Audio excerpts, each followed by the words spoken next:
As a practicing lawyer, a construction lawyer, we would get involved in projects for low-rise multiple housing.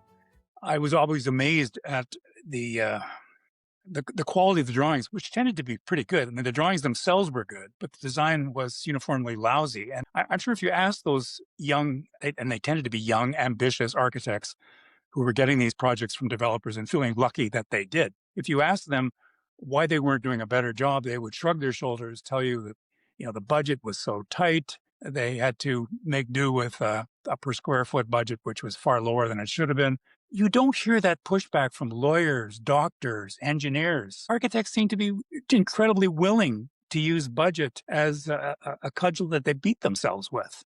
We don't have the backbone as architects to stand up to that pressure from clients. Well, I have to disagree. I think they were lying.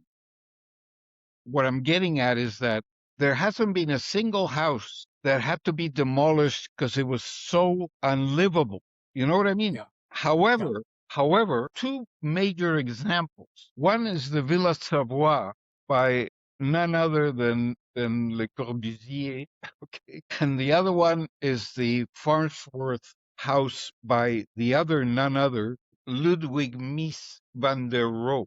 And those two, in fact, not only was there a judicial case against both architects, the Villa Savoie came this close to getting demolished simply because the owners couldn't spend more than one night in the house. They spent one night in the house and they fled. I mean, this place was too hot in the summer, too cold in the winter. They said, this place is unlivable. However, turns out these are adored by architects, students, they're the epitome of housing. And nobody bothers to look a little further.